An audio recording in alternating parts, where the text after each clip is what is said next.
Its first legislative triumph was a bankruptcy law, crafted with industry help and backed by President Bush, the Journal reported. The legislation takes the firm view that this is the borrower's problem, not the industry's, and thus would swing the legal pendulum on this long-running issue in favor of creditors. The law seeks to address the problems created by huge credit card industry campaigns to stimulate reckless borrowing by more vulnerable sectors of the population, who then face unpayable debt and are forced to file for bankruptcy to survive. Adopting the priorities of the rich and powerful, the bill does little to hold the financial services industry responsible for the easy access to credit they have been offering consumers. Sponsors even rejected an effort to have the bill put limits on marketing to students under age 18 and cap some credit card interest rates. The guiding principles are much the same as for international lending. The World Bank and others stimulate borrowing by the rich and powerful in the poor countries. The risky loans yield high returns, and when the system crashes, structural adjustment programs transfer the costs to the poor, who never borrowed the money in the first place and gained little from it, and to the taxpayers of the North. The IMF serves as the credit community's enforcer, in the apt phrase of its U.S. executive director.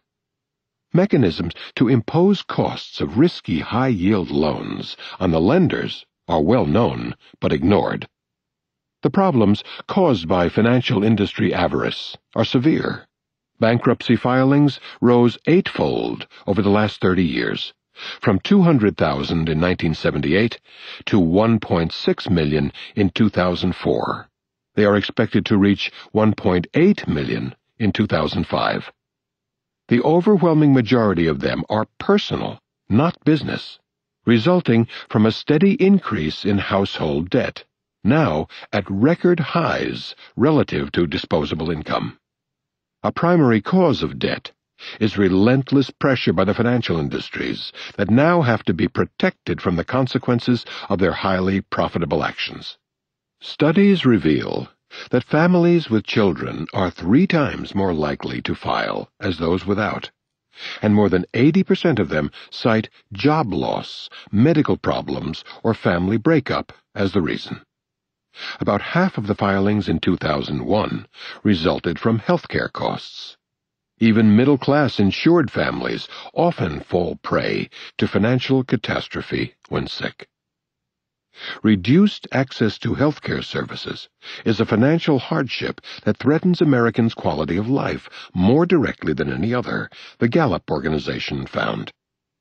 From January 2005, healthcare costs have topped the list when Americans were asked to name the most important financial problem their families face.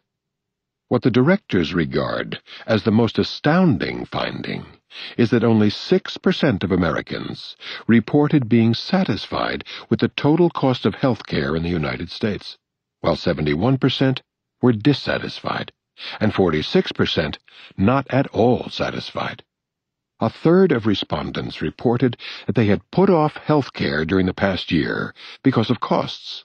As expected, percentages are considerably higher for those with lower incomes, or who describe their health as fair to poor. Over half had put off treatment for very serious or somewhat serious conditions, a figure rising to 69% among those with incomes under $25,000. The fact that income has become a serious barrier to accessing needed services means that those who most need care are not receiving it, Gallup observes. Satisfaction with the healthcare system is lower than in Britain and Canada, even disregarding the approximately 45 million Americans who lack health insurance altogether. As noted earlier, substantial majorities favor national health care, even if it would lead to higher taxes. It is, however, likely that a national health care system would reduce expenses considerably, avoiding the heavy costs of multiple layers of bureaucracy, close supervision, endless paperwork, and other concomitants of privatization.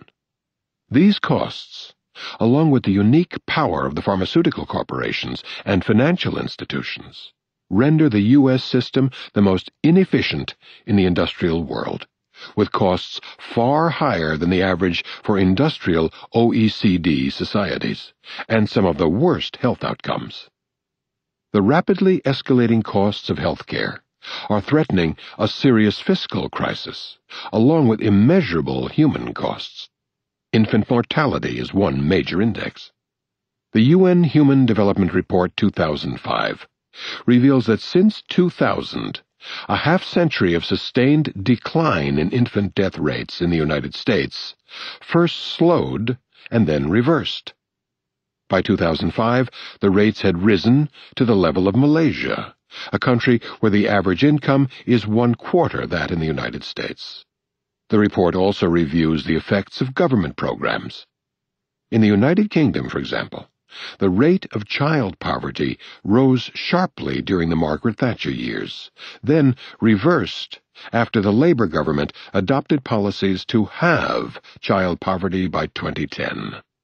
Fiscal redistribution has played a central role in strategies for meeting the target, the report concludes.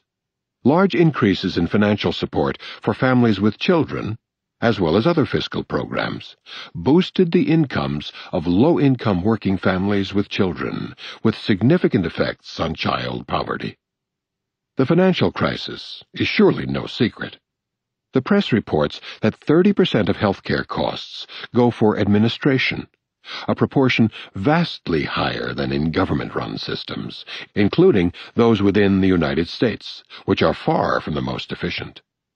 These estimates are seriously understated because of the ideological decision not to count the costs for individuals, for doctors who waste their own time or are forced to misuse it, or for patients who enter a world of paperwork so surreal that it belongs in one of Kafka's tales of the triumph of faceless bureaucracies.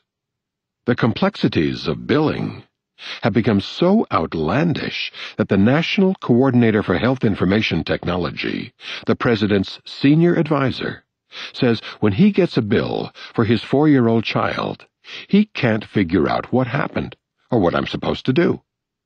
Those who want to see government bureaucracy reaching levels that even Kafka might not have imagined should look at the official 98-page government handbook on the Medicare prescription drug plan provided to Medicare participants to inform them of their options under the bill passed by Congress in June 2004, with the help of an army of lobbyists from pharmaceutical companies and health maintenance organizations, HMOs. The idea, the Wall Street Journal informs its affluent readers, is that patients will be encouraged to bargain hunt for medical care, and may even save money, if they can hire enough research assistants to work through the many private options available, and make lucky guesses.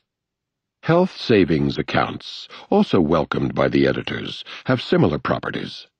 For the wealthy and the corporate beneficiaries, the exciting new programs will be just fine, like healthcare in general. The rest will get what they deserve for not having ascended to these heights.